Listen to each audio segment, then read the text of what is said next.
깨달으신 하나님의 말씀은 에베소서 6장 10절 11절 에베소서 본 말씀입니다.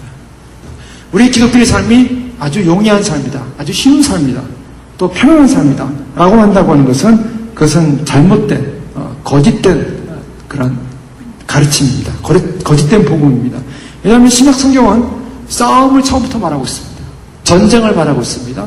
더 나아가서 그 목적이 무엇인가? 결국 목적은 중도에 포기하지 않고 끝까지 싸우는 것을 말하고 있습니다. 그러니까 우리의 삶이라는 것이 그렇게 쉬운 삶이 아니다라는 것이 성경이 말하는 우리의 삶인 것입니다. 특별히 교회가 하나님부터 부름을 받아서 이제 믿음의 여정을 하는 과정은 결코 쉬운 길이 아니라는 것입니다. 이것은 씨름이 있고 고투가 있고 투쟁이 있는 것입니다. 그 때문에 사도 바울은 이 싸움, 전쟁, 이 싸움에서 결국 승리해야 되는 비결을 우리에게 계속 알려주고 있고 권고하고 있는 것입니다. 그 승리하고자 하는 그 비결이 뭔가? 그것은 오늘 말씀에 담겨져 있습니다. 종말로 끝으로 너희가 주 안에서와 그 힘의 능력으로 강건하여지고 마귀의 괴계를 능히 대적하게 하여 하나님의 전신갑주를 입으라. 이것입니다. 자, 우리가 싸움이 없다면은 우리가 전신갑주를 입으라 이런 말을 할 필요가 없는 것이죠. 분명히 싸우기 때문입니다. 우리의 삶은 싸움입니다. 그 싸움에서 우리는 어떻게 할 것인가? 우리는 반드시 승리해야 되는데요. 그 승리가 목적인데 승리하기 위한 방법이 있습니다. 그 승리하기 위한 방법은 주 안에서 그 힘의 능력으로 강건하라. 바로 이것이 사도 바울이 우리에게 경고하고 권고하는 말씀입니다. 우리를 알고 뭐라고 하십니까? 주 안에서 그 힘의 능력으로 강건하라. 자, 약하라 그랬습니까? 강하라 그랬습니까? 주 안에서 약해라. 아니죠. 주 안에서 강건합니다. 강건함으로 나가야 된다. 어떤 모습으로의 강건함입니까? 그 힘의 능력으로. 그 힘이 누굽니까? 바로 예수 그리스도의 힘입니다. 지금부터 저희가 살펴본 것은 우리 스스로는 강한 존재냐? 라는 질문을 던질 때 우리 스스로는 강하지 않다는 것이 답입니다. 우리 마귀보다 더 강하냐? 그렇지 않습니다. 우리는 마귀보다 강하지 않습니다. 그것이 현실입니다. 여러분, 마귀와 우리가 그냥 개인적으로 싸운다면 어떻게 했습니까? 집니다. 자, 그 대표적인 사람이 누구였습니까? 아담이었습니다. 아담은 하나님부터 창조되고 그의 머리 IQ는 지금 우리의 IQ와 상상이 안 가는 타락 이전에 완벽한 IQ였습니다.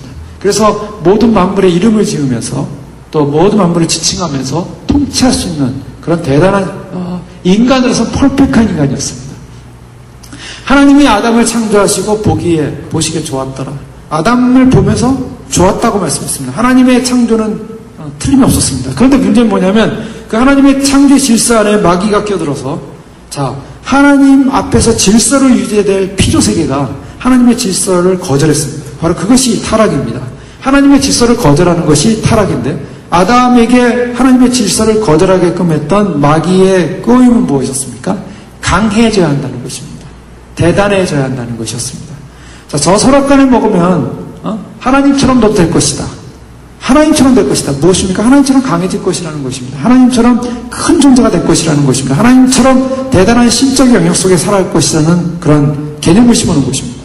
자, 마귀가 인간들에게 넘어뜨리는 방법이 뭐냐? 인간들로 하여금 너는 굉장한 존재가 될 거야. 너는 대단한 존재가 될 거야. 너는 훌륭한 존재가 될 거야. 너는 굉장한 파워 있는 존재가 될 거야. 굉장히 능력이 나타날 거야. 하면서 인간을 하여금 결국 어떻게 하냐? 자기 슈퍼맨이 될 거라는 생각을 만들게 하는 것입니다. 오늘 사단은 예전이나 지금이나 마찬가지입니다. 예전에서 아담을 타락시키는 방법도 바로 그 방법을 썼습니다. 오늘날도 많은 사람들이 넘어지는 이유가 뭡니까? 우리에게 무슨 대단한 능력이 나타날 거야. 굉장한 파워가 나타날 거야. 굉장한 대단한 역사가 일어날 거야. 자꾸 우리로 하여금 그런 생각을 하지 말아서 우리 안에서 뭔가 대단한 존재라는 생각을 자꾸 하게 하는 것이죠. 자, 그래서 우리라는 존재를 자꾸 높이는 거, 이것의 본질적인 사상은 뭡니까? 인본주의입니다. 인본주의. 인간이 무엇을 할 수 있다. 인간이 무슨 대단한 일을 할 수 있다. 인간이 굉장한 나라를 만들 수가 있다. 인간이 하나님 나라에 굉장한 일을 할 수가 있다. 자, 그래서 등장하는 것은 소위 말해서 심리학이라는 방법이 들어옵니다. 심리학이 들어와서 인간 안에 너는 강한 존재니까 대단한 사람이 될 거야. 너는 스스로 잘할 수 있어. 너는 굉장한 존재가 돼서 너는 날마다 너는 할 수 있다라고 고백해. 그래서 할 수 있다. 나는 굉장한 존재야. 하면서 심리적인 적극적 자기의 그런 사고 방식을 통해서 자기가 뭔가 굉장한 일을 할 수 있다라고 자꾸 스스로를 도취시키는 것입니다. 자, 그런 방법이 일종의 하나의 심리요법으로, 치료요법으로 사용될 수도 있습니다. 어느 정도까지는. 그래서 나는 굉장한 존재야라는 어떤 존재감을 자꾸 키움으로 말미암아 그 존재감 때문에 어디까지는 살아갈 수 있습니다. 그러나 그것은 그 이상의 한계를 뛰어넘지 못합니다. 그래서 그런 존재감을 갖는 사람의 마음을 심어주고 나면 대단한 굉장한 존재라는, 내가 뭔가 할 수 있다는 의식을 자꾸 갖게 함으로 그것을 자기로 하여금 하나님 안에서 내가 무엇을 할 수 있다는 스스로의 자존적 힘을 갖게 하는, 자기 의를 갖게 하는 그러한 방식이 바로 사단의 방식입니다. 그렇게 되면 어떻게 됐습니까? 하나님이 그 마음에서 떠나가기 시작하는 것입니다. 하나님이 그 마음을 떠나가면서 내가 그 일을 하려고 합니다. 내가 그것을 이루려고 합니다. 내가라는 것이 강조되기 시작하는 거죠. 심리적 요법의 상황에서 우리에게 어떤 주입을 시켜주는 것이 아니라 우리 존재가 어떤 존재인가를 분명히 알고 그 존재의 가치 앞에서 우리가 주 안에서와 그 힘의 능력으로 강건하라고 말씀하고 있습니다. 우리 스스로 강건하라고 말하고 있는 것이 아니라 주 안에서와 그 힘의 능력으로 강건하라고 말하고 있는 것이죠. 우리가 알아야 될 존재는 바로 천사장 미가엘이 모세의 시체와 싸우지 않았습니까? 마귀와 다투죠. 천사장 미가엘조차도 이 사단이라는 존재가 굉장히 강한 존재라는 것을 인식하고 있고 그것이 다툼이 일어날 정도로 사단은 굉장히 강력한 존재입니다. 또 베드로는 그것을 말하고 있습니다. 그는 우는 사자와 같이 삼킬 자를 두고 참는다. 삼킨다. 삼킬 자를 참는다. 그러죠. 삼킬 자를 찾기만 하겠습니까? 찾으면 삼켜버리는 겁니다. 우는 사자처럼 삼켜버리는 것입니다. 철로역정에 보면요. 철로역정 다들 읽어보셨죠? 9장에 보면 크리스찬이 이제 겸손의 골짜기에서 아바돈, 히브리 말로 아바돈이죠. 헬라어는 아블론이라는 그런 사단과 전쟁을 하지 않습니까? 사단이 아주 입은 사자에 같고요. 그 배에서는 막 유황불이 나오고 연기가 나오고 아주 굉장한 파워를 갖고 있습니다. 근데 그 자가 크리스찬을 딱 맞고서 어디를 가려고 하느냐. 나는 예전에는 너의 종이었지만 나는 새로운 나의 주인을 발견해서 그곳을 향해 간다. 넌 못 간다. 그러니까 나는 가야 된다. 사실은 이 크리스찬이 굉장히 두려웠습니다. 너무나 어마어마한 거대한 그 사탄이 자기를 가로막고 있었기 때문에 등을 돌리고 돌아가려고 했죠. 도망가려고 했죠. 도망가려고 했을 때 어떻습니까? 그가 입은 갑옷은 앞은 다 커버할 수 있는데 뒤는 커버할 수 없는 옷이었어요. 그래서 등을 돌리고 돌아가면은 자기는 죽을 수밖에 없다. 그러니까 할 수 없이 이 사탄을 뚫고 나가야 된다라는 결정을 내리게 된 겁니다. 그래서 그가 든 검을 가지고 사탄과의 전쟁을, 싸움을 하게 되는 것이죠. 자, 그 과정에서 뭐 대화가 일어나고 있지만 사탄은 결코 너를 놓을 수 없다. 그러니까 이 크리스찬이 내가 너에게 속했던 삶은 너무나 힘든 삶이었다. 너무나 고통스러운 삶이었다. 그러니까 사탄이 뭐라고 하냐면, 그 아블론이 뭐라 하냐면, 내가 너에게 삶을 좀 편하게 해줄게. 좋게 해줄게. 그러니까 나를 떠나지 마라. 그렇게 얘기합니다. 자, 사단의 속임은 언제나 그렇죠. 너 그리스도를 향해 따라가는 거, 그것은 쉬운 길이 아니야. 힘든 길이야. 그러니까 나에게 속해. 나의 과거에 속해. 그러면 편한 삶을 줄게. 행복한 삶을 줄게. 이 땅에서 안락함을 누릴 거야. 이전보다 더한 행복을 줄게. 사단은 계속적으로 그렇게 속이는 것입니다. 그러나 이 크리스찬은 속지 않았습니다. 내가 싸우리라고 싸우죠. 싸우는 과정에서 어떻게 했습니까? 싸우는 과정에서 치명적으로는 아니지만 아직 갑옷이 없는 곳에 상처를 입게 됩니다. 이마에 상처를 입기도 하고 칼을 또 쓰다가 칼이 떨어졌어요. 그래서 마지막 순간에 사단이 이제 아블론이 이 크리스찬을 죽이려고 하는 순간에 하나님이 도와주신 거야. 그때. 그래서 하나님이 도와주셔서 마치 손을 더듬다가 칼을 잡고 그 칼을 가지고 배를 꽉 찔러서 결국에는 치명적인 상처를 주고 그 사단이 떠나게 되는 거죠. 이때 미가서 7장 8절 말씀이 인용하지 않습니까? 나의 대적이여 나로 인하여 기뻐하지 말지어다. 나는 엎드러질지라도 일어날 것이다. 이런 이 고백을 하고 사단을 향하여 칼을 꽂습니다. 나의 대적이여 나로 인하여 기뻐하지 마라. 나는 엎드러질지라도 나는 넘어질지라도 일어날 것이다. 바로 이것이 크리스찬의 모습이죠. 자, 여기서 보여주는 실존은 뭡니까?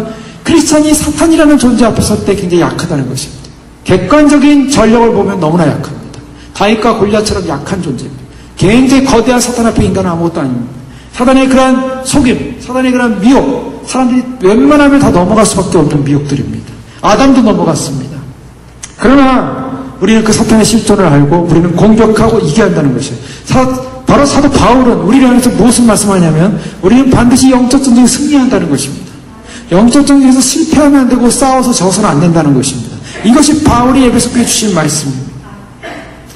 자, 많은 사단은 여러 가지 모습으로 나타낸다 그랬어요. 고린도후서 11장 13절 14절 보면 저런 사람들은 거짓 사도요 게으르 역군이 자기를 그리스도의 사도로 가장하는 자들이니라. 이것이 이상한 일이 아니라 사단도 자기를 광명의 천사로 가장한다고 그랬습니다. 자, 사단이 자기를 광명의 천사로 가장을 해서 거짓 사도요 게으르 역군이요 자기를 그리스도의 사도로 가장하면서 나타난다는 것입니다. 사단은 굉장히 강력한 존재입니다. 요한계시록 9장 말씀에 보면 이 아블론, 아바돈이 나오는 그러한 상황적 배경을 보면 바로 5번째 나팔이 불려질 때 5번째 나팔이 때 하늘에부터 별이 떨어지는데 무적의 열쇠를 받은 그러한 사자가 떨어집니다. 그것을 천사라고 보기도 하고 사단이라고 보기도 하는데요. 이 하늘 땅에 떨어진 별 하나가 있는데 그가 무적의 열쇠를 받았더라. 자, 이 하늘에 떨어진 별이 뭘까? 그 떨어진 별은 바로 사단을 상징하고 있습니다. 하늘에서 떨어진 자. 보통 천사가 내려올 때는 내려온다 그러지 떨어진다는 표현을 안 하죠. 그러니까 떨어졌다라는 이 말은 타락했다는 것을 말합니다. 하늘에서 떨어진 그런 사단이 무적의 열쇠를 가지고 그 무적의 연이 구멍에서 큰 화덕의 연기 같은 연기가 올라오고 해와 공기가 그 구멍의 연기로 말미암아 어두워지고 그 다음에 황충이 일어납니다. 그래서 요한계시록 상황에서 보면 황충이 일어나서 무적의 연으로부터 사단들이 나오기 시작하는 거예요. 자, 많은 사람들이 환란의 시대가 만만하게 그냥 환란은 내가 지낼 수 있다, 통과할 수 있다. 환란에서 어떻게 내가 좀 이렇게 잘 살다 보면 환란을 잘 통과할 것이다. 자, 성경이 말하는 환란 시대는 그렇게 만만한 시대가 아닙니다. 무적행의 문이 열립니다. 무적행의 문이 열렸다는 것은 무슨 말입니까? 지옥의 문이 열렸다는 거예요. 환란의 시대는요, 지옥의 문을 딱 열고 있습니다. 거기서 불이 나오고 있어요. 지옥 불이 나오고 있습니다. 지상을 향하여 연기가 올라오고 있습니다. 황충이 올라오고 있습니다.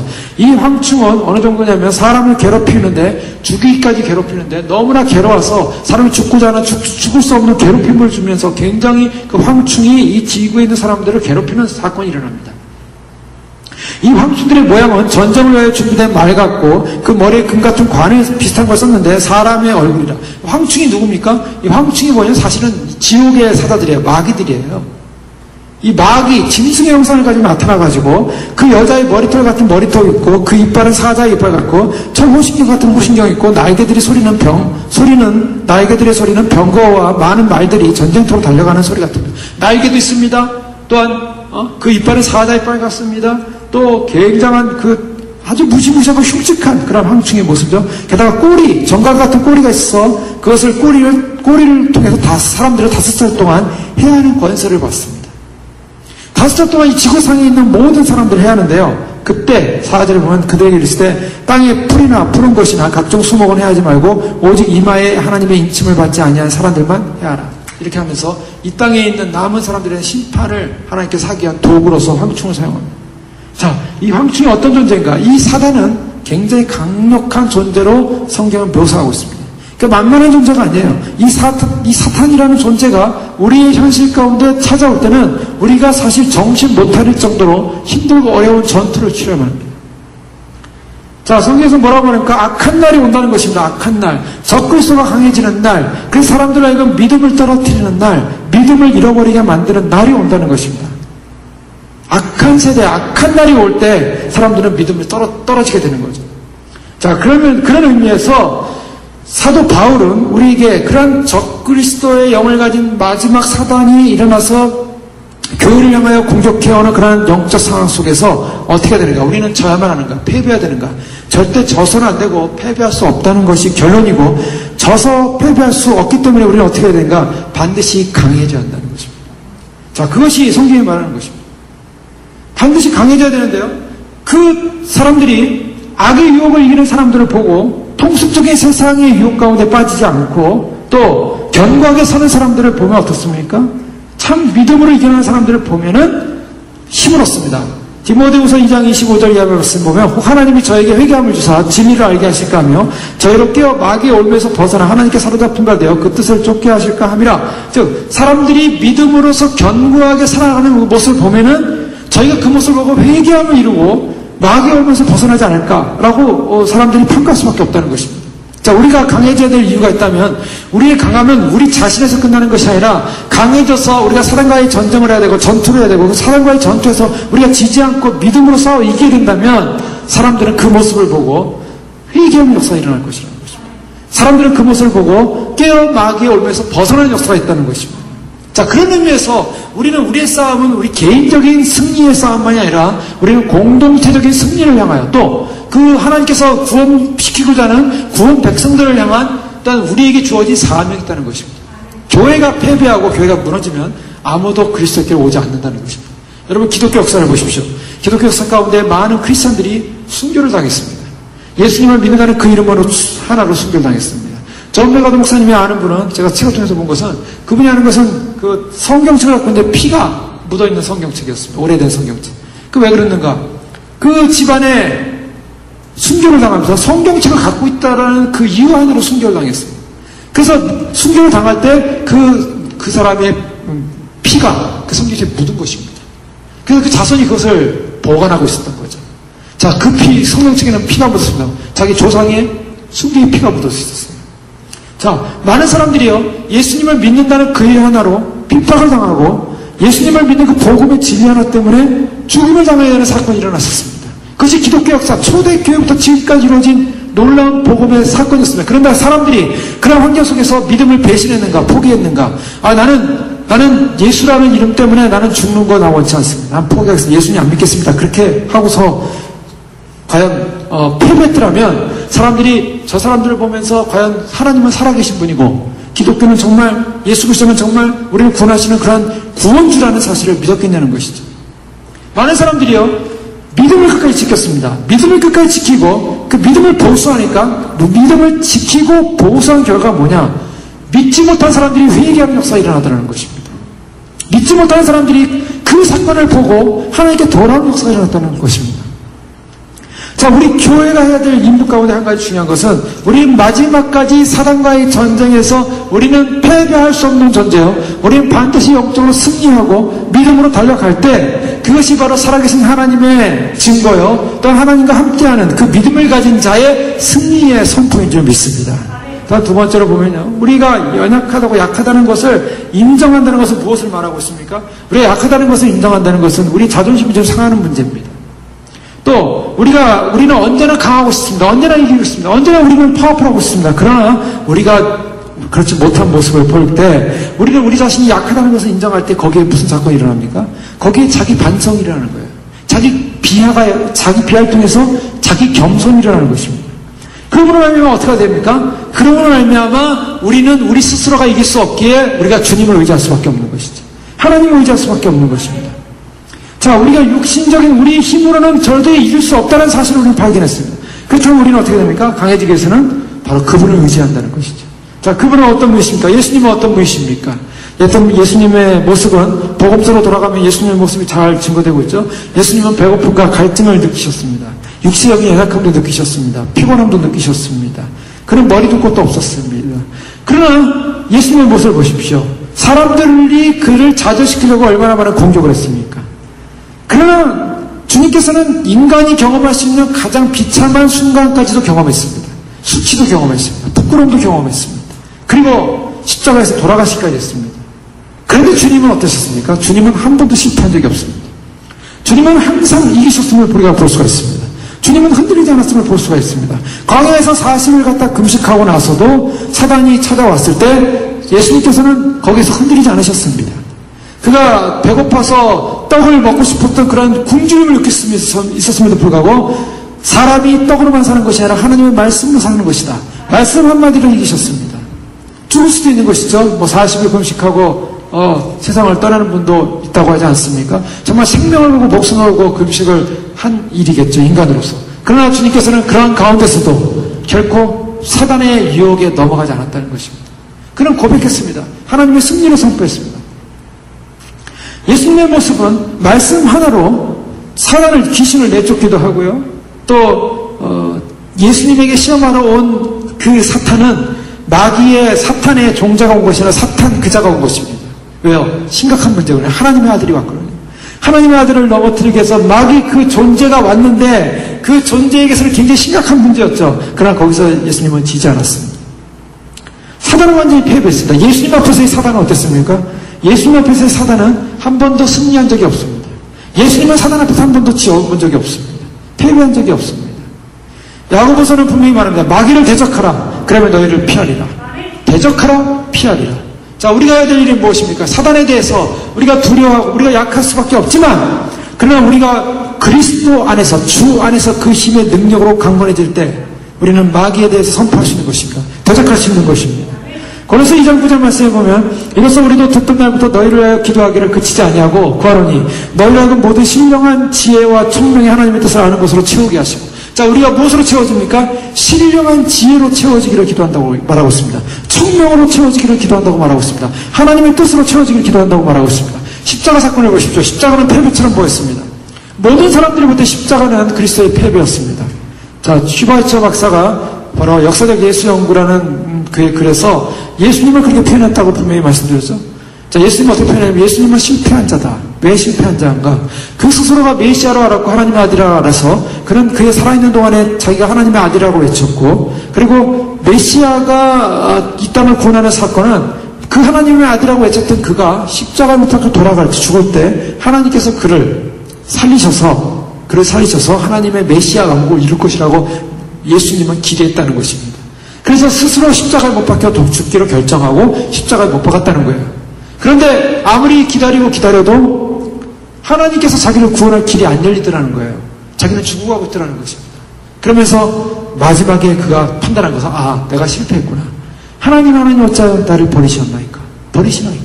이렇게 절개하고 죽었다는 거예요. 예수님이. 그렇기 때문에 예수님은 실제로는 실패한 자다. 자, 역사적 예수 연구라는 그 연구에서 예수님을 실패한 자라고 선언한 사람이 우리가 잘 알고 있는 아프리카의 성자 슈바이처 박사입니다. 그 사람은 바로 자유주의 신학, 역사적 예수 연구라는 자유주의 신학의 문을 연 사람이에요. 독일 사람. 그 사람의 영향을 많이 받았죠, 사람들이. 그래서 이 자유주의 신학이 퍼지게 되는데, 문제는요, 예수님이 과연 실패했냐는 거예요. 그 당시에 많은 사람들이 예수님을 실패했다고 조롱했습니다. 사람도 그렇게 생각했어요. 자, 네가 하나님의 아들이거든 내려와 보라. 예수님께서 내려오셨습니까? 안 내려오셨어요. 그러니까 사람들은 네가 하나님의 아들이거든 내려와라 보라고 했지만 예수님 내려오지 않으셨습니다.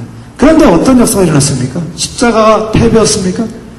고린도서 2장 14절 15절 말씀에 보면 우리를 거스리고 우리를 대적하는 의문에 쓴 증거를 도말하시고 제하여 버리사 십자가에 못 박으시고 정사와 권세를 벗어버려 밝히 드러내시고 십자가로 승리하셨느니라. 자, 십자가는 무엇이냐면 패배의 자리가 아니라는 것입니다. 십자가는 승리인데 그 승리로 말미암아 요한복음 12장 31절에 이제 이 세상에 심판이 이르렀으니 이 세상 임금이 쫓겨나리라. 십자가를 통해서 결국 사단은 자기가 이긴 것 같았지만 결국 십자가를 통해서 주님이 부활하시고 사망의 그 고리를 깨버리셨습니다. 사망의 그런 죽음의 저주를 깨버리셨습니다. 십자가를 통해서 사단은 그 목이 달아난 것입니다. 십자가를 통해서 하나님께서는 이미 창세기에 인간의 타락 때문에, 아담의 타락 때문에, 인간이 아담이 타락함으로 말미암아 이제는 너는 저주받고 영원히 저주받고 지옥에 가라 이렇게 말씀하셨습니까? 자, 우리는 잘 보셔야 됩니다. 하나님이 인간이 타락하니까 하나님 인간을 저주한 것이 아니라 인간 스스로 타락하면 저주를 받게 됐습니다. 당연한 결과였어요. 그럼 하나님은 어떤 방법을 지었습니까? 사람의 몸을 가려줬습니다. 자, 사람의 몸을 가려주고요. 부끄러운 수치를 가려주고요. 그 다음에 여자의 후손이 뱀의 머리를 상하게 할 것이다 라고 얘기했어요. 창세기에 보면. 무슨 말입니까? 그걸 원시복음이라고 그래요. 여자의 후손이 뱀의 머리를 상하게 할 것이다.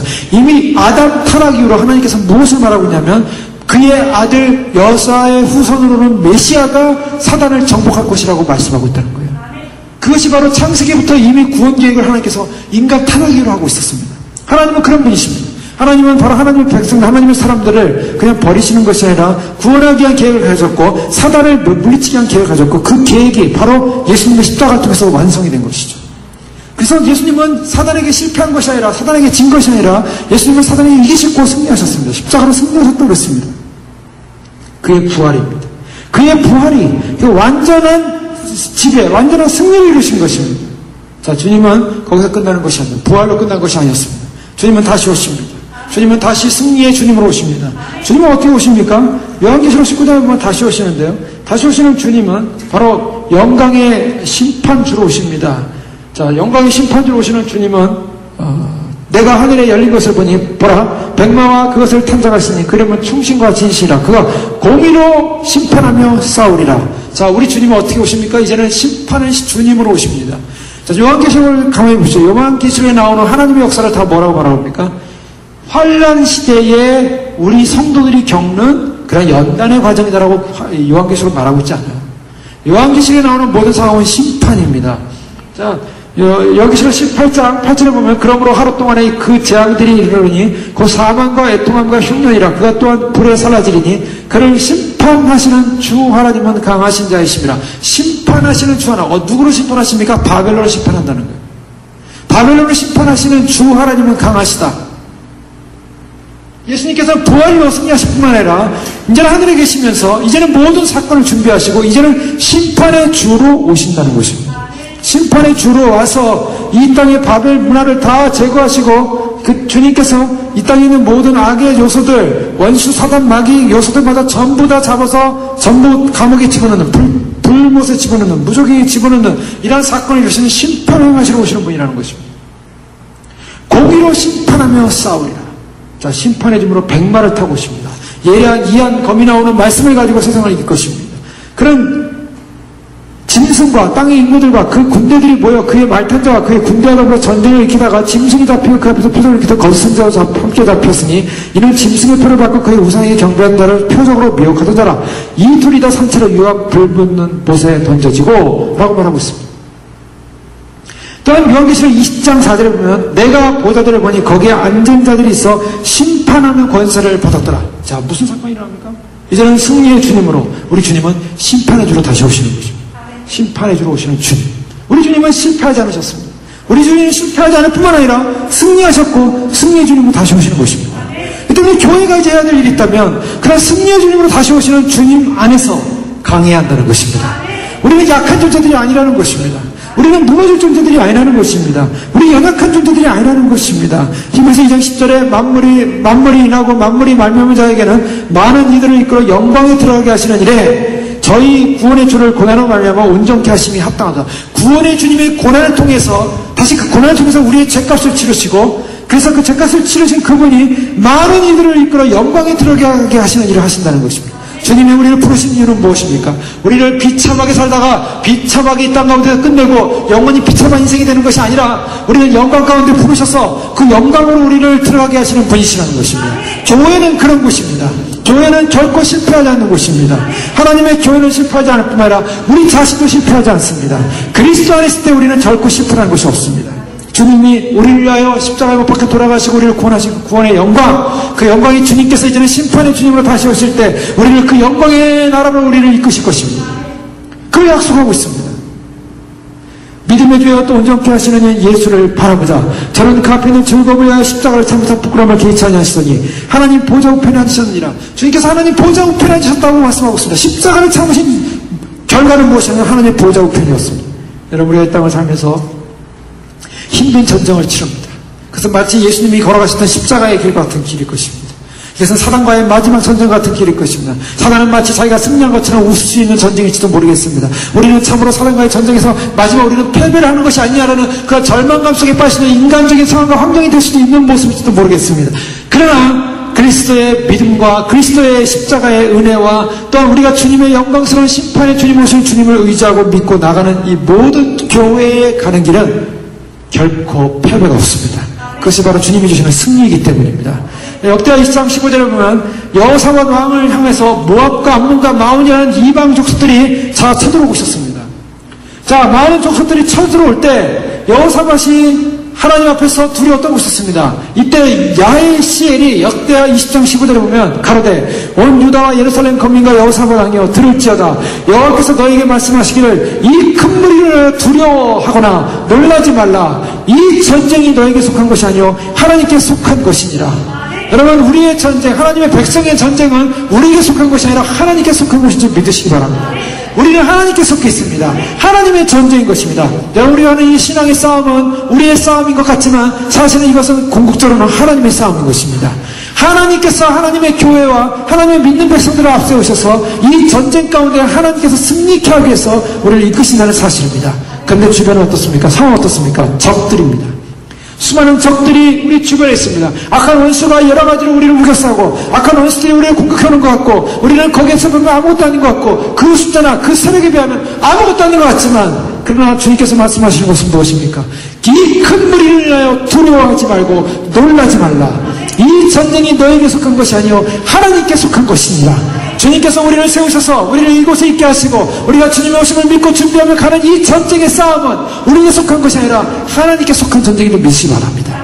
그래서 하나님의 백성과 하나님의 사람들을 세우셔서 주님께서 우리를 하여금 승리케 하시는 것입니다. 승리를 약속하고 계신 것입니다. 그렇기 때문에 우리는 결코 이 믿음의 싸움에서 어떻게 됩니까? 강해져야 됩니다. 사도 바울은 우리를 하여금 강하라고 말씀하고 있습니다. 주 안에서 그 힘의 능력으로 강하라고 말하고 있습니다. 자, 우리는 강해야만 하는 것입니다. 주님께서 우리를 하여금 강해서 이 전쟁에서 결코 패배할 전쟁이 아니요, 우리의 전쟁이 아니라 하나님의 전쟁 앞에 섰기 때문에 우리는 하나님의 대리자로, 대권자로 주 앞에 서서 주님의 이름으로 대신 싸우는 믿음의 사람들인 것입니다. 우리의 고백의 믿음의 언어로, 승리의 언어로, 그리고 사단을 제압하는 언어로, 우리가 참으로 믿음으로 승리할 수 있다는 믿음의 언어로 나아가시기를 바랍니다. 왜요? 주님께서 약속하셨기 때문입니다. 우리의 승리를 약속해 주셨습니다. 이미 십자가를 통해서 예수님께서 승리하실 것이라는 것을 이미 창세기에서 아담을 통해 약속해 주셨습니다. 그 약속이 4,000년이라는 기간이 지난 다음에 바로 십자가, 갈보리 십자가에서 이루어졌습니다. 주님은 약속하신 것을 이루시는 분이십니다. 우리 자신을 내부를 들여다보면서 우리 자신에게 연민을 가지고 무언가 우리가 어떻게 하나님 도와주셔야만 하지 않겠습니까? 라는 이런 연민적 사고를 갖는 것이 아니라 하나님, 이 전쟁은 하나님께 속한 전쟁이니 하나님께서 마땅히 승리할 것이고 하나님은 승리의 주님으로 오실 것이고 바로 그래서 주님께서 이 땅 가운데 하나님의 명예와 영광을 드러낼 것이라는 것을 믿습니다. 그때 우리는 그 믿음으로 달려나갑니다. 바로 이것이 우리의 고백인 줄 믿습니다. 주님은 그걸 원하시는 거예요. 시편 34편 4절에서 8절의 말씀을 보면 내가 여호와께 구하면 내게 응답하시고 내 모든 두려움에서 나를 건지셨도다. 저희가 주를 앙망하고 광채를 입었으니 그 얼굴이 영영이 부끄럽지 아니하리로다. 이 곤고한 자가 부르짖으며 여호와께서 들으시고 그 모든 환난에서 구원하셨도다. 여호와의 사자가 주를 경외하는 자를 둘러 진치고 저희를 건지시는도다. 저는 이 약속의 말씀을 굉장히 좋아하는 말씀. 여호와의 사자가 주를 경외하는 자를 둘러 진치고 저희를 건지시는도다. 어떠한 경우도 주님은 우리를 지키시고 우리를 건지실 줄로 믿습니다. 왜요? 우리 하나님을 경외하기 때문입니다. 하나님의 승리와 하나님 그분이 어떤 분인가를 알고 있기 때문입니다. 주님이 어떤 분이신가를 알고 있기 때문입니다. 주님은 이 땅의 창조자여, 통치자여, 왕이시여, 우리의 생명의 주권자여, 영원히 우리를 이끄신다는 사실의 주님이심을 우리는 믿기 때문입니다. 때문에 하나님을 경외하는 자에게는 주님께서 주의 사자를 둘러 진친다고 말씀하고 있습니다. 지금 이 자리에 주님의 사자들이 우리와 함께 둘러 진치는 줄 믿습니다. 주님이 함께하고 있는 것이에요. 시편 91편에 보면 진정한 우리의 피난처가 어디 있는가를 시편 기자는 고백합니다. 시편 90편 말씀에 보면 1절 말씀 보면 지존자의 은밀한 곳에 거주하며 전능자의 그늘 아래에 사는 자여 나는 여호와를 향하여 말하기를 그는 나의 피난처시요 나의 요새요 내가 의뢰하는 하나님이라 하리니 이는 그가 너를 새 사냥꾼의 올무에서와 심한 전염병에서 건지실 것이므로다. 그가 너를 그의 깃으로 덮으시리니 내가 그의 날개 아래에 피하리로다. 그의 진실함은 방패와 손방패가 되시나니 너는 밤에 찾아오는 공포와 낮에 날아드는 화살과 어두울 때 퍼지는 전염병과 밝을 때 닥쳐오는 재앙을 두려워하지 아니하리로다. 여기 보십시오. 밤에도 공포가 옵니다. 낮에도 화살이 날라옵니다. 어두울 때 퍼지는 전염병이 달려옵니다. 밝을 때 닥쳐오는 재앙이 달려옵니다.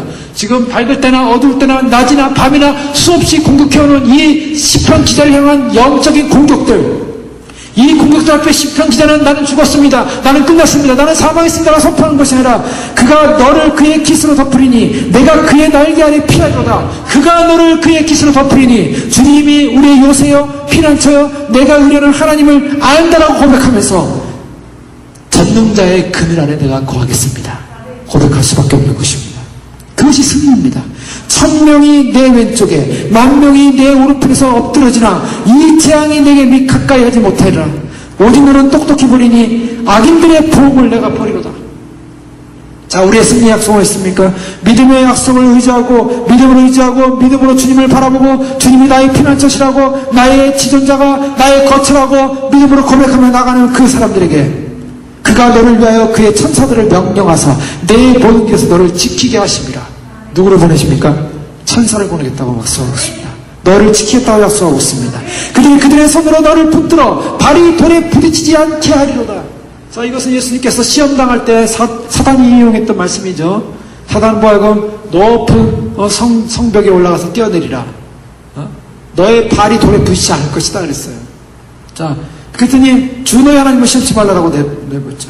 실제로요, 주님께서 우리를 보호하시겠다는 약속의 말씀입니다. 우리 어떤 상황 속에서 우리를 보호하신다는 약속의 말씀. 내가 사자와 독사를 밟으며 젊은 사자와 뱀을 발로들이로다. 하나님이 이르시되 그가 나를 사랑한즉 내가 그를 건지리라. 그가 네 이름을 안즉 내가 그를 높이리라. 그가 나를 사랑한즉. 우리가 해야 될 일은 무엇입니까? 우리의 승리의 비결은 어디 있습니까? 우리는 주님을 사랑하는 것에 우리의 승리의 비결인 줄 믿습니다. 하나님을 경외하는 것에 우리의 승리의 비결이 있습니다. 자, 우리가 무슨 일을 행함으로 승리하는 것이라기보다는 하나님과 우리의 관계 속의 일을 말하고 있습니다. 내가 하나님을 사랑하고 주님을 경외하고 있다면 어떻습니까? 주님 우리를 놔두시겠습니까? 주님 우리를 놔두시겠다고 성경 말하고 있습니까? 우리를 건지시리라. 우리를 도우시라. 내 이름을 안즉 내가 그를 높이리라. 그가 내게 간구하리니 내가 응답하리라. 그들이 환난당할 때 내가 그와 함께하여 그를 건지고 영원롭게 하리라. 내가 그를 장수하게 함으로 그를 만족하게 하며 나의 구원을 그에게 보이리라. 주님이 우리에게 약속하시는 말씀 무엇입니까? 우리가 알고 주님을 신뢰하라는 것입니다. 주님을 바라보라는 것입니다. 주님을 사랑하라는 것입니다. 그리고 주님을 알라는 것입니다. 그리고 주님께 간구하라는 것입니다. 그가 응답하겠다고. 이것이 우리의 승리입니다. 반드시 주님을 경외하고 주님을 사랑하고 주님을 의뢰할 때 주님께서는 악인을 밟을 것이라. 사단이 원수가 우리에게 왔지만은 우리를 공격했지만은 우리를 넘어뜨리려고 밤이나 낮이나 그리고 밝을 때나 흐릴 때나 어느 상황 속에서 우리를 공격한다 할지라도 주님 우리를 보호하시고 주의 사단을 보내주시겠다고 약속하신 줄 믿습니다. 바로 이것이 우리의 승리의 약속입니다.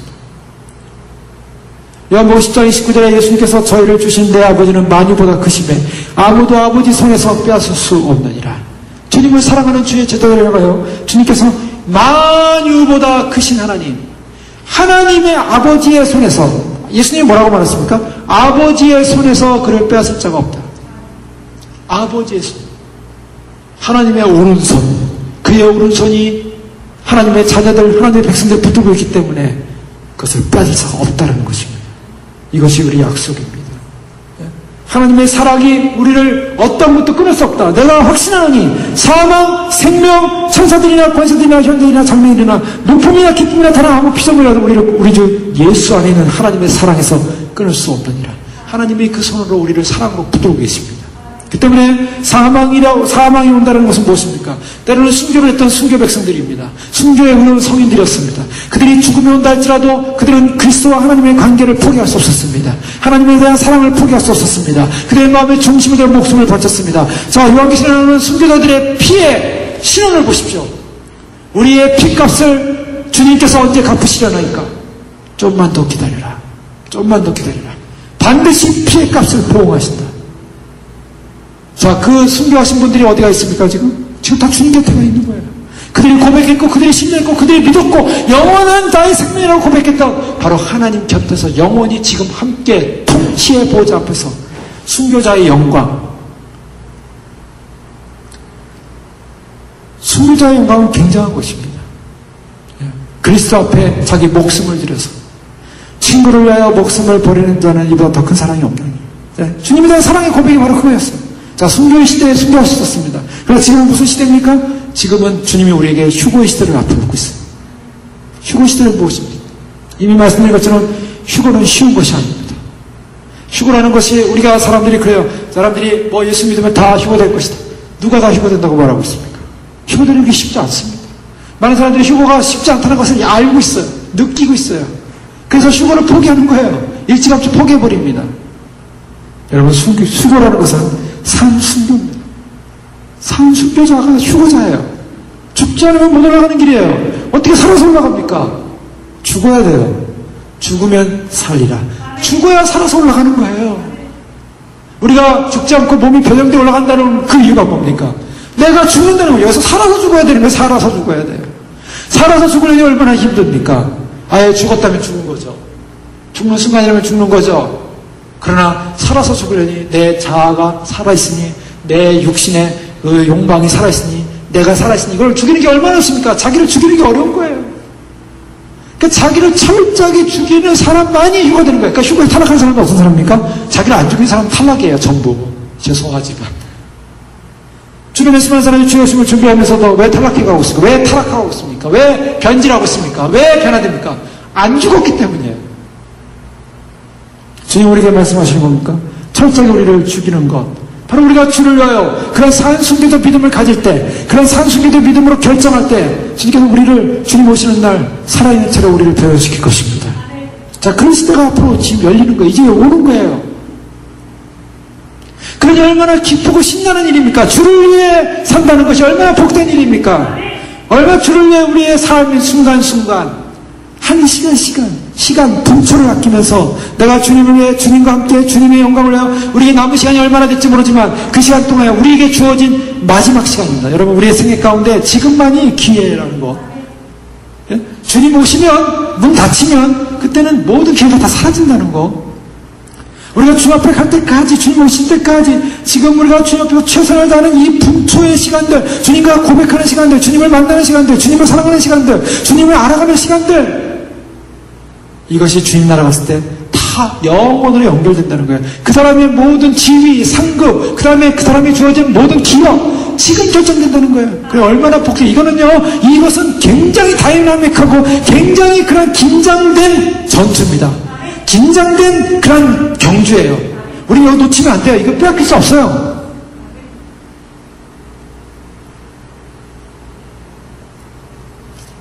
주님은 마태복음 10장 29절 말씀에 보면 참새 2마리가 한 사람에 팔리는 것이 아니냐. 그러나 너희 아버지께서 허락자니 하시면 이 하나라도 땅에 떨어지지 않냐리라. 너희에게는 머리털까지 다 세신 바 되었나니 두려워하지 말라. 너희는 많은 참새보다 귀하니라. 주님이 우리에게 약속하신 거 뭡니까? 우리가 어떻게 승리할 수 있습니까? 주님이 우리를 귀하게 여기신다는 겁니다. 우리 이거 분명히 믿으셔야 돼요. 아, 주님이 우리를 귀하게 안 여기시는구나. 아닙니다. 정말 귀하게 여기십니다. 주님 오심을 준비하는 믿음에 의해 백성들은 주님이 귀하게 여기십니다. 그런데요, 의로운 사람은 고난이 많은 거예요. 그 고난이 많다. 그동안 우리가 당한 고난이 뭐 고난이겠습니까? 몇 개 고난할 수도 있어요. 그러나 이 믿음 지키는 것 자체가 고난이에요. 고난입니다. 이거 지켜나간다는 것 자체가 고난이에요. 왜요? 이 진리인데, 진리를 지켜나가는데 사람들이 이상해요. 진리를 기뻐하잖아요. 비진리를 좋아해요. 비진리가 뭡니까? 세상에 보이는 환경, 조건, 그것이 마치 구원을 줄 거라고 생각해요. 진리가 무엇인가? 진리 안에 기뻐하고 그 예수님이 오신다는 놀라운 영광스러운 보고 신랑이 오는데요. 신부의 일이 뭐예요? 신랑 기다리는 거잖아요. 그런데 왜 교회가 신랑을 안 기다려요? 우리 아주 원론으로 돌아가자고요. 그 신랑이 기뻐하겠습니까? 자기를 기다리지 않는 신부를 데려가겠습니까? 신부를 데리러 오는데요. 신부가 자기를 안 기다려요. 그리고 딴 데 보고 있어요. 딴 데. 신부 입장하는데요. 신랑은 와서 와가지고 이제 신부 입장하는데 신부가 신랑 바라고 해서 와야 되는데 옆에 있는 사람들 보면서 야, 저 사람 옷 잘 입었네. 저 사람 뭐 어이구 저건 뭐 굉장하네. 뭐 생상 바라고 해서 신랑은 보이지가 않아요. 지금 주님이 코앞에 와서 지금 주님이 이제 신랑이 오셔서 신부 입장하는데 신부 입장해야 되는 신부들이요. 드레스가 준비 안 됐어요. 예비가 안 됐어요. 신랑에 대한 마음이 없어요. 사랑의 고백이 없어요. 신랑과 관계가 없다면 이거 심각한 문제 아니겠습니까?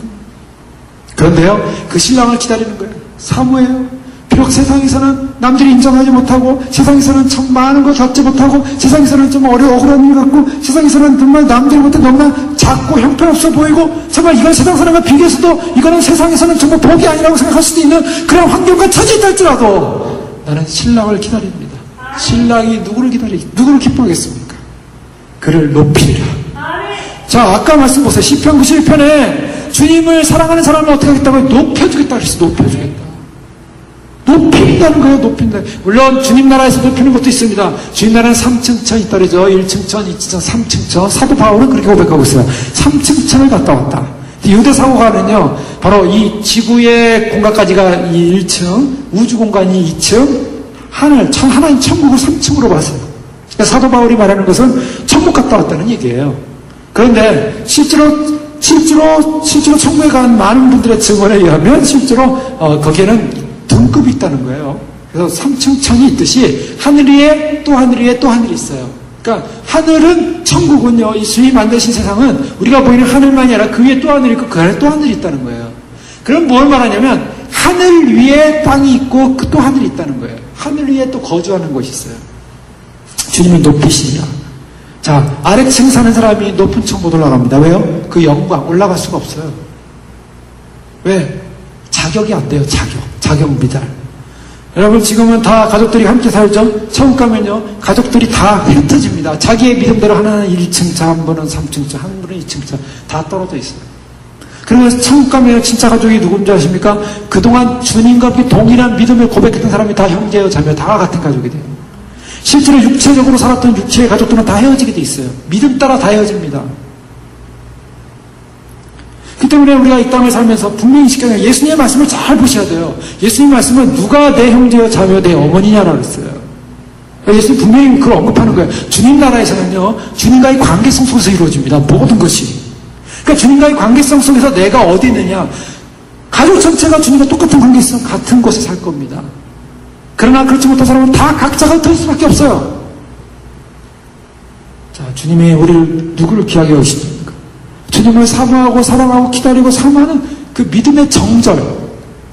이 정절이라는 게 얼마나 어렵습니까? 우리가 보통 춘향이 얘기 많이 하지 않습니까? 춘향이가 정절 지킨다는 게 얼마나 어려운 것이었어요. 이도령만 기다리는데, 이도령만.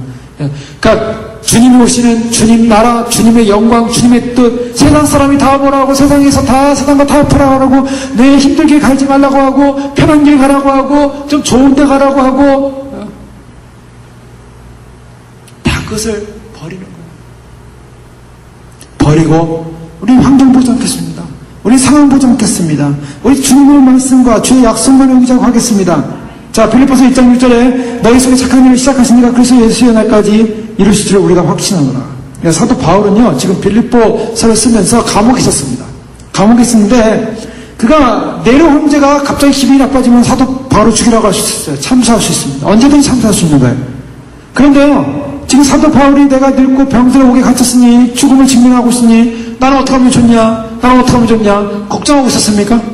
사도 바울은 자기 걱정을 한 번도 표현한 적이 없어요. 사도 바울에 있어서는요, 지금 자기가 조금 있으면은 이 로마 네로, 정신 나간 네로 황제 미치지 않았습니까? 그 미친 황제에 의해서 자기가 언제든지 죽을 수 있는 환경이었어요. 이제는 다 떠나버렸다 그랬어요. 다 떠나고 마가만 혼자 남았다. 마가는 한때 바울과 전여행에서 떠났던 사람 아닙니까? 근데 다시 돌아와가지고 마가와 함께, 사도 바울과 함께하고 있는 거예요. 나머지 다 떠나버렸어요.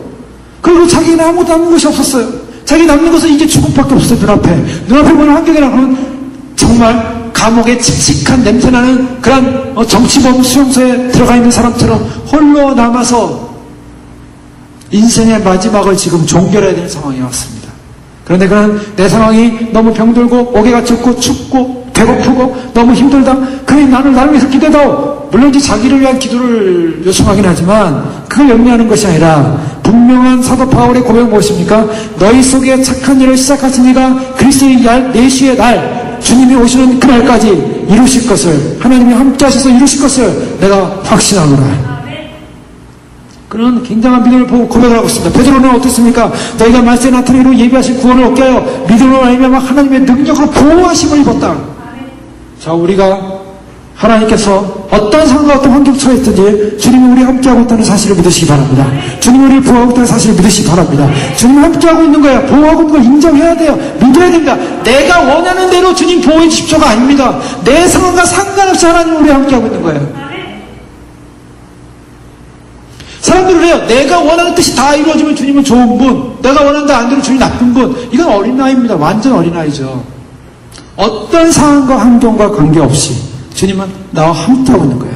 내 생명 붙들고 있고 내 영혼을 붙들고 있는 것이고 내가 그 상황 속에서 주님과 어떤 관계에 고백을 하고 있느냐가 중요한 거예요. 죽음이요, 그 관계를 끊을 수 없어요. 또 모든 질병이 우리 관계를 끊을 수 없어요. 또 어떠한 환경적 요소도 우리 관계를 끊을 수 없어요. 그 고백을 할 때 주님께서 그 사람의 믿음의 중심을 보고 그 사람을 세우시는 겁니다. 그 사람을 일으키는 것입니다. 그냥 높이시는 겁니다. 주님은 한 번도 우리를 외면하겠다고 약속하신 적이 없어요. 한 번도 너희를 버려주겠다고 약속한 적이 없어요. 내가 너희를 고아와 같이 버려주지 않겠다라고 말씀하셨어요. 너희를 고아처럼 내버려두지 않겠다고 말씀하셨어요. 그러니 어떠한 상황 속에서도 우리가 요한 시편 23편에 보면 다윗이 고백하지 않습니까? 사망의 음침한 골짜기로 다닐지라도. 자, 그 시편의 다른 구절에 보면 또 다른 사망의 음침한 골짜기 나오죠. 또 이 크리스찬이 아블론과의 전쟁에서 이기고 나서 그 다음 들어간 것이 뭡니까? 그 다음 들어간 곳이 사방이 음침한 골짜기였어요. 거기서 먼저 갔던 순례자가요, 다시 도망갑니다. 가지 말라고. 돌아와요. 그래서 왜 그러냐 했더니, 너도 가면 죽는다. 거기는 아주 음침한 곳이고, 늪이 있고, 완전히 그냥 사람을 절망 가운데 빠뜨리는 거예요. 자, 마귀가 당장 눈앞에 나타났을 때는 칼을 들고 싸울 수가 있었어요. 그런데요, 음침한 사망의 골짜기. 거기는 너무나 음침해요. 절망을 주고, 좌절을 주고, 완전히 사람을 완전히 막 디프레스 만들고, 우울하게 만들고, 소망 없게 만들고, 막 그 사망의 음침한 골짜기로 들어가거든요. 가장 무서운 게 그거예요. 사망의 음침한 골짜기 갈 때요, 사람들이 거기 통과를 못하는 게 무서워서. 야, 무섭다, 무서워. 저기 들어가면 난 죽는다. 난 죽어. 하고서 2명의 순례자가 돌아서서 도망가잖아요. 다시 돌아갑니다. 가지 말라고. 그래서 저기 들어가면 죽는다. 그런데요, 그 사망의 음침한 골짜기마저도 통과해야 될 과정이라는 사실을 아십니까? 주께서 사망의 음침한 골짜기로 다닐지라도 어떻게 한다고 그랬어요? 다윗은 주께서 나와 함께 하십니다. 자, 이것이 고백입니다. 자, 사망의 음침한 골짜기로 주님 나와 함께 한다면 내가 왜 사망의 골짜기로 갑니까? 왜 그 무시무시한 절망 속으로 들어가게 만듭니까, 주님? 주님이 함께 하신데 왜 이거 피하게 해야죠. 쉬운 곳으로 가야죠. 지름길로 가게 해야죠. 여러분, 중요한 것은 신앙인 지름길이 없다는 거예요. 지름길로 갔을 것 같으면 못하러 출발하자마자 그 과정 겪습니까? 그냥 비행기 다 날아가지고 천문문에 싹 들어가면 되죠. 근데요, 그 설욕적인 그 여정을 보세요. 지름길이 없어요. 지름길이 그냥 과정 하나하나 다 통과해야 돼요. 그런데요, 그 과정 통과하면서 믿음으로 승리할 때마다 승리하면서 가잖아요. 그럴 때마다 짐이 벗겨지는 거예요. 자기 안에는 불신의 짐이 벗겨지고요, 두려움의 짐이 벗겨지고요, 그리고 주님을 더 신뢰하게 되고 견고한 신앙이 돼서 천성만으로 들어가는 것입니다. 주님이요, 우리를 이 땅 가운데서 때로는 이 과정 막 겪게 하십니다. 근데 우리 이해할 수가 없어요. 왜 이 과정을 겪는지 이해 못할 때가 있지 않습니까? 그럼에도 불구하고 주님은 함께 하시는 거예요. 그 함께 하신다는 믿음의 고백을 하면서 과정을 통과하는 것입니다. 이 과정을 통과 안 하려고 사람들이 신앙을 버리는 거예요. 이 과정이 싫거든요. 신앙생활 좀 하다가 좀 과정이 어려워지면 이거 포기하는 거예요. 포기. 어떻게 됩니까? 돌아가요. 돌아가면 어떻게 됩니까? 그건 못 받아요. 천성문에 못 들어가잖아요. 과정 통과 안 했는데. 그러니까 중간에 가서 떨어지는 사람, 배도하는 사람, 돌이키는 사람 다 어떻게 됩니까? 그 사람들? 나중에 지옥 가서 그 과정을 겪는 거예요. 이곳에 들어가고 저곳에 들어가고 이곳에 들어가고 저곳에 들어가고 고통 속에. 왜요? 이게 여기서 떨어져 나가야 돼요. 여기서 떨어져 나가지 않으면 반드시 심판을 받습니다. 자, 그래서 저는 그런 말씀 많이 들었습니다. 우리가 주님 만나러 가기 전에 여기서 개인적인 하나님 앞에 심판을 받는다. 자, 이것은 성경이 말하고 있는 거예요. 이거 지금 받아들이기 어려웠어요. 그런데요, 많은 신앙의 믿음의 삶을 사는 사람들은 다 이 고백을 해요. 제가 등대교회 설교할 때 이제 설교 마치고 어느 한 목사님, 고신천 목사님하고 이제 얘기를 저쪽 식사하는 데 가서 얘기할 때, 그분하고 그런 얘기하다가 그분은 이제 한국에서 은퇴하시고 오신 거예요. 그래서 그게 잠깐 출석하면서 이제 설교도 해주시고 어떤 장로님 한 분하고 얘기를 하는데 개인 심판을 설교한 날이었어요. 본인은 그걸 믿는다는 거예요. 그래서 자기가 평생 목회했는데 그리고 은퇴하고 왔는데 지금은 회개만 한대요. 회개. 가만히 생각하니까 하나님께 다 드러낼 게 하나도 없더라는 거예요. 그리고 내가 잘못한 것만 생각나고 그에 대한 회개만 하게 되고 또 그 장로님 한 분은 그런 얘기를 하더라고요. 정말 하나님께서 이 땅을 살면서 심판하신다. 자, 왜 심판하시는지 그걸 살펴볼 겁니다. 주님은 그것을 이 땅 가운데서 우리 가운데 개인적으로 각자에게 맞는 그런 개인적인 고통과 어려움 속에서 그 과정을, 우리는 그 과정이 왜 있는지 모르죠. 그러나 우리가 그걸 심판이라고 생각하고 싶지 않아요. 그러나 한 가지는 우리가 아까 말씀드린 것처럼 우리가 연약한 자라는 것을 인정할 때 우리가 자기 반성을 하게 됩니다. 그 자기 반성을 할 때 우리는 겸손해지고 자기 반성에서 주님 앞에 주의 긍휼을 구하고 주님을 의지하게 돼 있어요. 바로 이 과정입니다.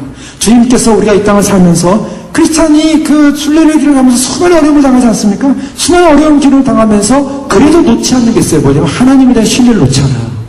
하나님에 대한 믿음의 고백을 놓지 않아요. 그 하나님에 대한 신뢰의 고백, 믿음의 고백을 가지고 그 어려운 위기들을 다 극복해갑니다. 순간순간 위기를 극복해요. 거의 죽을 지경에서 위기를 극복해요. 막 거대한 그 절망의 그 감옥에 있을 때도 그 절망 속에서 믿음의 약속의 여선을 가지고 튀어나오지 않습니까? 그러니까 순간순간 무너질 수밖에 없는 상황 속에서 하나님의 약속을 믿고 기적적으로 그곳을 탈출해 나가요. 그러면서 믿음이 성장해가고 성숙해서 결국 천성까지 도달하는데요. 주님이 우리를 한 번도 외면하지 않고 한 번도 우리를 가만히 가만히 놔두지 않겠다고 말씀하고 있어요. 그렇기 때문에 이제 우리가 주님 오심을 준비해서 많은 길을 올라왔습니다. 많은 길. 뭐 다 왔다고 하기엔 좀 우리가 자랑할 수 없지만 그러나 많은 길을 올라와 있어요 지금. 근데 중요한 건 뭔지 아세요? 돌아가는 길은 없다는 것입니다. 이게 문제예요. 여러분 그 산에 올라가는 사람들 있잖아요. 그 절벽 타고 올라가는 사람들. 절벽 타고 이게 산에 올라가는 사람들 보면은 크레바스라는 큰 절벽 그 계곡 같은 데도 지나가고요. 그 다음에 그 못을 받고 거기다가 좌일 그 밧줄을 가고 가는데요. 어떤 경우에는 가득한 밧줄이 짧잖아요. 이거를 지상까지 다 늘어뜨릴 수가 없잖아요. 너무 높은데. 그러니까 못을 받고 가다가 그 사람이 매달려 가다가 그 밧줄을 계속 올립니다. 올려요. 올리는데 크레바스라는 거대한 계곡이 있어요. 떨어지면 죽는 곳이죠. 근데 그런데도요. 그래도 이렇게 뭐 어떻게 뛰어가지고 저쪽 가서 못을 받고 그 다음에 이렇게 그 다음 사람이 가기도 해요. 그래서 가는데요. 그 밧줄을 싹 빼버립니다. 왜냐면 올라가야 되니까. 그러면 다시 돌아올 때는 상황이 바뀌어요. 그래서 그 크레바스를 못 넘을 수가 있어요. 그럼 어떻습니까? 돌아오는 길은 그 길로 못 돌아온다는 거예요. 그런데 등산객들이요. 그 사막을 정복하는 사람들이 자기가 그 길로 못 돌아온다는 걸 알고서 갑니다. 한 번밖에 길이 없어요. 돌아가는 길 없어요. 돌아가는 길 없어가지고 중간에서 잘못되면 어떻습니까? 중간에서 뒤로 가다가 거기서 돌아가려다가 떨어져서 죽는 경우가 많아요. 우리의 신앙 마찬가지입니다. 이미 히브리서의 말씀 살펴봤던 것처럼 우리가 가는 길은요. 마치 그런 길이에요. 우리는 지금 올라가고 있어요. 주님만 바라보고 올라오다가 다시 돌아가려고 하면 길이 없어요. 길이 없고 뭐가 있습니까? 펄디션. 떨어지는 길이에요. 그러니까 믿음과 신앙이라는 것은요. 끝까지 올라가야 됩니다. 이것은 출발을 했으면 너희 가운데 착한 일을 시작하신 이가 그날까지 이루실 줄을 믿는다 그랬어요. 자, 사도 바울은 그의 경주를 가다가 포기했습니까? 아니요. 주님 앞에 가는 날까지 했어요. 우리는 주님 믿고 주님과 함께 경주를 시작했고 이제 주님 앞에 서는 날까지 가는 것입니다. 그것이 신앙의 승리예요. 그것을 보고 사람들이 정말 하나님은 살아계시고 정말 믿는 자의 승리는 저기 있고 바로 저것이 믿는 자의 증거구나. 자, 주님은 우리와 함께 하십니다. 어떤 상황 속에서 함께 하십니다. 허물 가지고 죽은 우리를 살리셨습니다. 에베소에 보면은 그래서 그 긍휼의 풍성하신 하나님이 우리를 사랑하사 그 큰 사랑을 위하여 허물로 죽은 우리를 그리스도와 함께 살리셨다. 하나님이 살리셨어요. 믿으십니까? 나를 살리셨어요. 나를 살리신 분이에요. 살리신 그분이 나를 죽이시겠습니까? 절대로 그런 일 없습니다. 우리가 끝까지 주님 나를 살리신 그분이 나를 위해 십자가 못 박혀 돌리셔서 자기 온몸을 찢으시고 영원히 우리를 사신 거예요. 영원히 사신 그분이 우리를 영원히 살기 원하시는 것입니다. 우리는 끝까지 주님을 의지하고 가는 거예요. 주님이 결코 우리를 버리지 않겠다고, 우리를 포기하지 않겠다고. 누가 포기합니까? 사람이 포기하는 거예요. 우리는 그래서 믿음이 필요한 것입니다. 믿음이 끝까지 가는 거죠. 그래서 그의 힘의 강력으로 역사하심을 따라 믿는 우리에게 베푸신 능력의 지극히 크신 어떤 것을 너희로 알게 하시기를 구하노라. 사도 바울의 에베소 1장 19절 말씀에 하나님의 그 은혜를 베푸신 능력의 지극히 크심을 알기를 정말 원한다. 자, 이건 가만히 있어서 되는 게 아닙니다. 알아야 됩니다. 알아야 돼요. 하나님 내가 그걸 알기 원합니다. 주님을 알기 원합니다. 주의 말씀을 붙잡습니다. 주의 약속의 말씀을 붙잡습니다. 알기 원합니다. 주님이 나의 생명을 붙잡고 있음을 알기 원합니다. 영원히 나를 살리신 주님을 내가 믿습니다. 의지합니다. 에베소 3장 14절의 말씀을 이러함으로 내가 하늘과 땅에 있는 각 족속에게 이름을 주신 아버지 앞에 무릎 꿇고 비노니 그 영광의 풍성을 따라 그의 성령으로 말미암아 너희 속사람을 능력으로 강건하게 하옵시며. 사도 바울은요 에베소 교회 성도를 향하여 계속 뭘 강조하냐면 강건하라고 말하고 있어요. 너희 속이 좀 강건하라. 너희 영이 좀 강건하라. 너희 속사람이 강건해라. 절대로 약해서는 안 된다. 왜요? 우리는 싸움이 치열하기 때문입니다. 이 치열한 싸움을 승리하기 위해서 우리는 강해져야 됩니다. 약해지면 안 됩니다. 왜 약해지면 안 되고 왜 강해지는가? 주님이 우리와 함께 한다는 거예요. 주님이 우리와 함께 하고 있다. 주님이 우리와 함께 하신다는 이 놀라운 약속, 이 약속을 보여잡고 우리가 믿음으로 달려가야 됩니다. 빌립보서 2장 10절 이하의 말씀은 그러므로 나의 사랑하는 자들아 너희가 나에 있을 때뿐 아니라 지금 나 없을 때에도 항상 복종하여 두렵고 떨림으로 너희 분을 이루라. 너희 안에 행하시는 이는 하나님이시니 자기 기쁘신 뜻을 위하여 너희로 소원을 두고 행하게 하시라니. 자, 너희 안에 행하시는 이가 누구라고요? 하나님이 우리 안에 행한다는 것입니다. 하나님이 우리 안에 소원을 두고 행하시는 그 믿음의 약속. 골로새 1장 29절에도 이를 위하여 나도 내 속에 능력으로 역사하는 이의 역사를 따라 힘을 다하여 수고하노라. 내 안에 역사하는 이, 내 안에 누가 있습니까? 내 안에 하나님이 함께하고 있고 하나님이 나를 인도하고 있고 하나님이 역사하고 있고 너희 안에 계신 그리스도니 자, 골로새 1장 27절 말씀 보면 하나님이 그들로 인하여금 이 비밀의 영광이 이방인 가운데 어떻게 풍성한 것을 알게 하려 하십니다. 이 비밀은 너희 안에 계신 그리스도니, 너희 안에 계신 그리스도니. 주님께서 우리 안에 계시면서 우리 함께 하시면서 우리의 안에서 우리는 하나님께 속하고 온 세상은 악한 자에 속합니다. 우리는 하나님께 속해 있고 하나님 우리와 함께하고 있고, 그렇기 때문에 우리에게 주님께서 강건하라는 그 말씀은 우리가 지금 속한 것이 소속된 것이 아니냐, 하나님 안에 있고 하나님이 우리 안에 있기 때문에 우리는 그 힘의 능력으로 강건할 수밖에 없는 존재고, 그 힘의 능력으로 강건해서 우리는 하나님의 전신갑주를 입고 이 영적 전쟁에 반드시 승리한다는 것입니다. 근데 이 영적 전쟁에 승리하는 것은 나 개인만이 승리하는 게 아니에요. 이것은요, 이 영적 승리의 비결은 교회와 연관이 있습니다.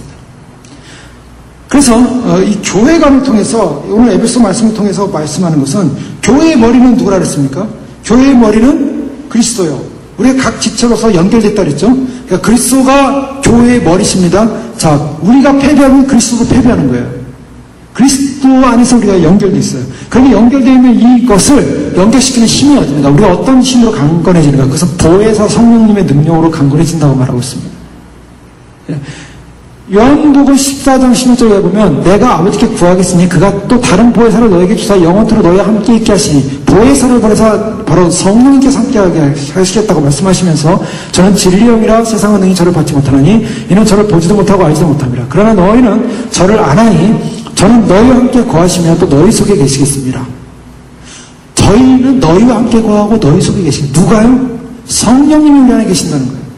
성령님이 내 안에, 성령이 하나님 뜻대로 성령을 위하여 강구하시며 내 안에 격려하시고 소원을 갖게 하시고 역사하시고, 성령 하나님 우리 안에 있습니다. 자, 우리는 힘의 능력으로 강건하라고 사도 바울이 말할 때, 하나님의 전신갑주를 입기 전에 먼저 주님은 우리로 하여금 우리 연약한 존재가 아니라 우리는 하나님의 능력 안에서 강건한 존재고, 이 강건한 존재의 이유는 주님이 우리와 함께하고 있고 우리는 승리할 것이기 때문에 우리는 결코 연약해져서는 안 된다는 것을 인식해주는 것입니다. 미가서 7장 말씀을 읽고 말씀을 마치겠는데요. 미가서 7장 7절 이하의 말씀 보면, 오직 나는 여호와를 우러러보며 나를 구원하시는 하나님을 바라보노니 나의 하나님이 나에게 귀를 기울이시로다. 나의 대적이여 나로 말미암아 기뻐하지 말지어다. 나는 엎드러질지라도 일어날 것이요 어두운 데 있을지라도 여호와께서 나의 빛이 되실 것입니다. 자, 여기 아까 아볼론을 이겼던 크리스찬이 고백했던 내용입니다. 나의 대적이요 사탄이요, 사탄입니다. 나로 말미암아 기뻐하지 말라. 내가 넘어진 걸로 기뻐하지 말라.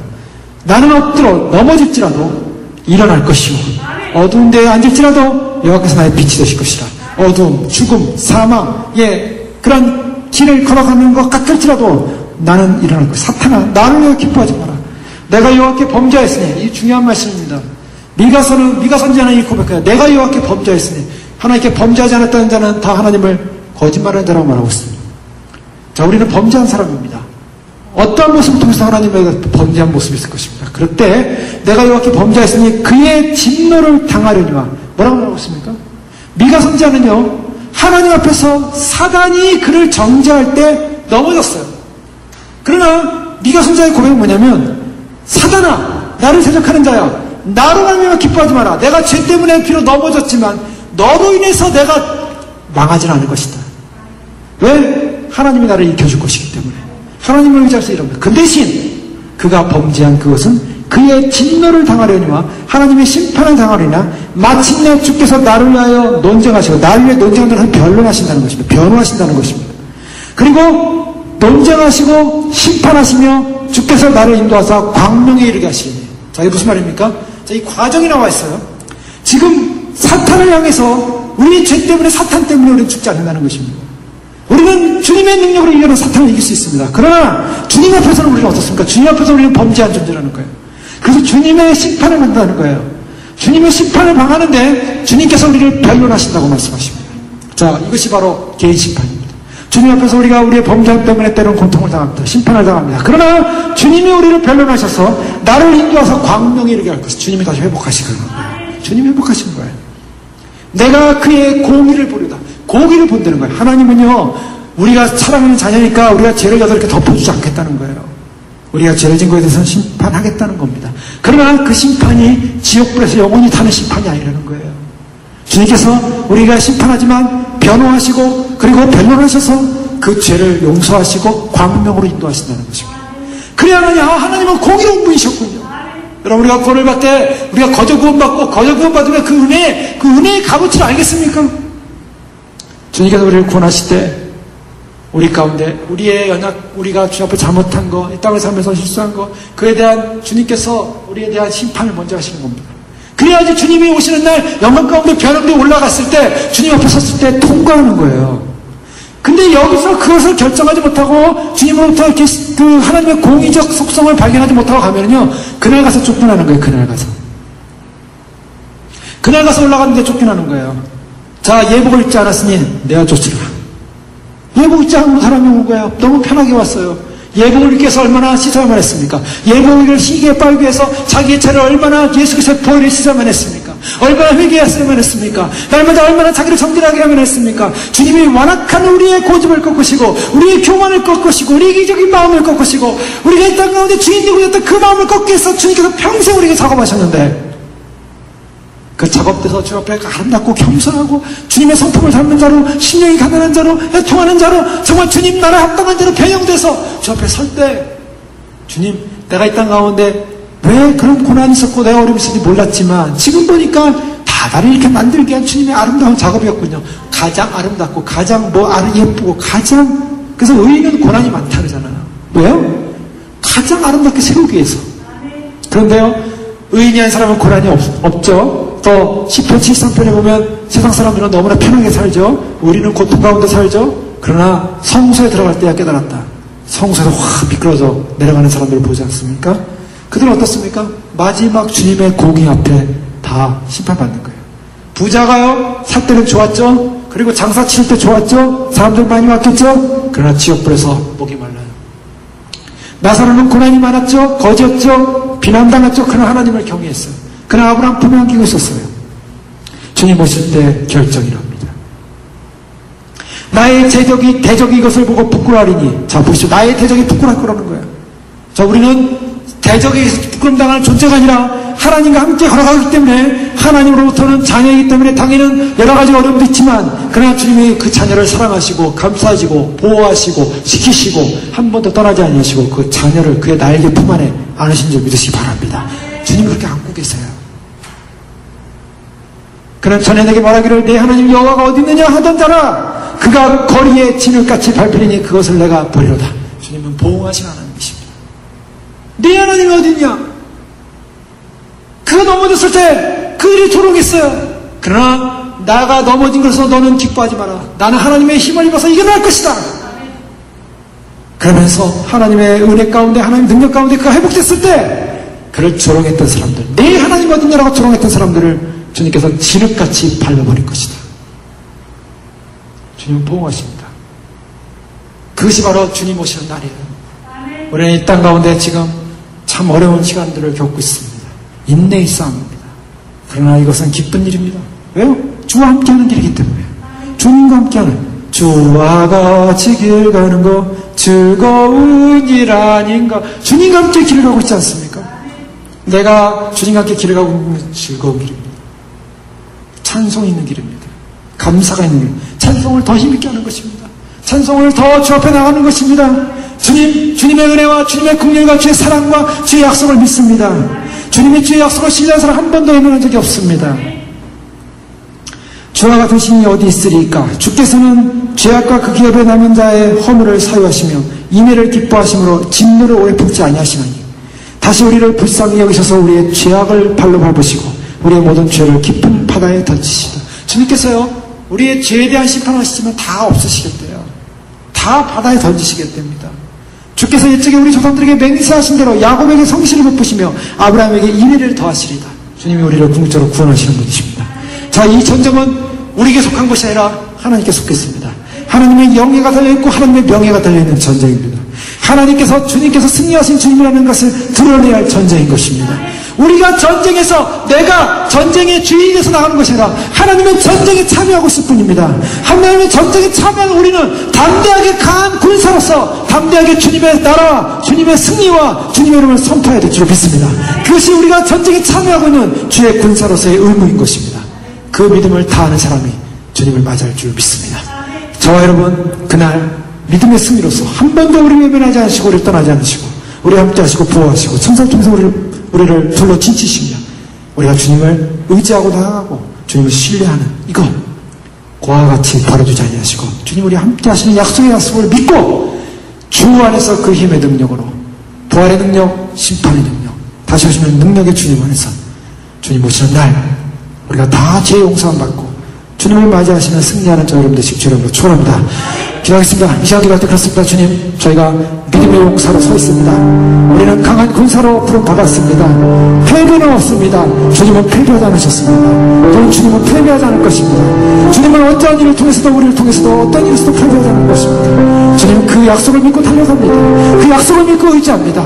그래서 우리 입술의 고백 가운데 주님의 승리하심을 고백하고 우리 입술의 고백 가운데 주님의 역사를 고백하고 우리 입술의 고백 가운데 우리의 죄가 주님 앞에서 다 용서받으며 아버지 우리가 그 죄로 인한 고통과 심판이 있다 할지라도 그 공의를 보며 우리가 개인 심판을 당하지만 주님 그 모든 죄가 용서받고 주님 오시는 날 심판을 참으로 주님 앞에 참으로 당하지 않으며 주님 오시는 날 이 땅 가운데 심판하시는 날 우리를 조롱했던 많은 자들이 참으로 진흙에 밟힐처럼 밟힐 것이고 참으로 우리의 대적자가 우리를 위하여 기뻐하지 못할 것이고 주님 우리를 승리하셨기에 우리가 승리의 칼을 들고 믿음으로 달려가며 믿음으로 주 앞에 달려가며 우리를 공격하는 낮과 해와 낮과 밤과 또 모든 상황과 조건 속에서 결코 우리 무너지지 않으며 주님은 우리의 피난처요 우리의 승리자요 우리의 모든 것임을 고백하며 주님 앞에 우리가 서서 주님의 역사와 영광과 주님의 회복과 주님의 승리를 선포합니다. 우리 주여 부르기도 하겠습니다. 주여 주여 주여 존귀하신 주님 생명의 주님 우리를 부르셔서 아버지 하나님 그날에 서기하신 것 감사합니다. 결코 아버지 하나님 외면당하지 않을 것입니다. 결코 놓치지 않을 것입니다. 결코 빼앗기지 않을 것입니다. 주님의 승리가 우리에게 있습니다. 주님의 나라가 우리에게 있습니다. 결코 빼앗기지 않는 아버지 주의 나라 주의 영광 주의 나라 소망을 위하여 달려가게 하시고 아버지 하나님 주의 나라 영광을 위하여 달려가는 그 믿음 가운데 우리가 설 수 있는 믿음 가운데 서게 도와주시옵소서. 아버지 하나님 믿음 안에 서며 말씀의 진리 안에 서며 아버지 하나님 참으로 주님 참으로 주 앞에서 영적으로 예배하는 준비를 귀한 믿음으로 승리하게 도와주시옵소서. 아버지 하나님 참으로 믿음 안에 설 줄을 믿습니다. 승리의 주님 안에 설 줄을 믿습니다. 승리의 권능 안에 설 줄을 믿습니다. 주님 아버지 하나님 우리가 함께 하시는 주님 우리를 결코 외면하지 않은 주님 한 번도 우리를 떠나지 않은 주님 사망의 음침한 골짜기에 다닐지라도 주께서 우리 함께 하시기 때문에 아버지 하나님 참으로 주의 지팡이와 막대기가 우리를 보호하시기 때문에 아버지 그 막대기가 우리를 채찍살지라도 우리가 믿음으로 주를 달려가기에 아버지 하나님 우리가 결코 외롭지 않습니다. 결코 아버지 하나님 우리는 외롭지 않습니다. 결코 우리는 전혀 좌절하지 않습니다. 결코 절망하지 않습니다. 주님의 승리가 있기에 주님의 백성들을 이길 것입니다. 주님의 승리가 있기에 주의 영광이 드러날 것입니다. 주의 승리가 있기에 주의 아버지 우리가 주님을 붙잡습니다. 결코 아버지 하나님 놓치지 않게 하소서. 결코 빼앗기지 않게 하소서. 주의 나라 역사 영광 주여 주님이 이루시는 영광을 바라봅니다. 아버지 하나님 주님이 외면하지 않으실 것입니다. 주님이 지지 않고 승리하시는 주님이 실패하지 않은 주님이 결국 마지막까지 승리하여 주셔서 우리 가운데 함께 하시고 우리 주님 가운데 함께 하시고 생명의 주인들의 역사하신 하나님의 나라 영광 가운데 주를 바라보며 주를 의지합니다. 주를 바라보며 주를 바라봅니다. 주님을 바라보며 믿음으로 서게 도와주시옵소서. 말씀의 진리 가운데 서게 하여 주옵소서. 생명의 진리 가운데 서게 하여 주옵소서. 구원의 진리 가운데 서게 하여 주옵소서. 죄와 사망의 잠을 자지 않게 하시고 죽음의 잠을 자지 않게 하시고 절망의 잠을 자지 않게 하시고 오늘 모든 사망의 어둠에서 우리를 이끄시는 놀라운 영광 승리의 영광 진리의 영광 구원의 영광 말씀과 소망의 영광으로 주를 바라보면서 믿음으로 주를 바라보며 달려가시도록 축복하여 주옵소서. 아버지 하나님 지금 아버지 하나님 주 앞에 믿음으로 달려갑니다. 아버지 하나님 참으로 주님을 하는 모든 상황 조건들 주님만을 의지하며 달려갑니다. 주님만을 바라보며 달려갑니다. 우리 가운데 아버지 어떤 것도 실패가 없었습니다. 주님은 어떤 것도 아버지 하나님 주님은 아버지 하나님이며 주님의 뜻이 아버지 하나님 무너진 적이 없었습니다. 아버지 어떠한 순간 어떠한 상황 어떠한 환경 어떠한 조건이라도 아버지 하나님 세상에 아버지 하나님이며 수많은 아버지 적들이 우리를 아버지 공격에 넘어뜨려 달려온다 할지라도 그 수많은 적들을 인해서 그 사람들을 인해서 너는 두려워하지 말자라. 이 전쟁은 여호와께 속한 것이니 여호와께 속한 것이니 아버지 우리를 여호와께 속한 전쟁에 불러주셔서 감사합니다. 마지막까지 전투에 승리하게 하시고 아버지 마지막까지 전쟁에서 승리하게 하시고 마지막까지 신앙의 전쟁에 승리하게 하시고 아버지 하나님 참으로 끝까지 승리하여서 믿음으로 말씀으로 진리로 승리하는 귀한 믿음의 승리자들에게 도와주시옵소서. 영적 전쟁의 뒤로 물러남이 없습니다. 영적 전투는 뒤로 떠나감이 없습니다. 마지막 공고한 상황 속에서라도 우리에게 기적을 베푸시는 하나님, 마지막 공고한 상황 속에서도 그 모든 과정들을 통과하게 하시는 하나님, 마지막 공고한 상황 속에서도 우리가 끝까지 승리케 하시는 하나님, 하나님의 역사를 믿습니다. 하나님의 역사를 믿습니다. 하나님의 능력을 믿습니다. 하나님 주님은 살아계시고 승리의 주님이시고 생명의 주님이시고 구원의 주님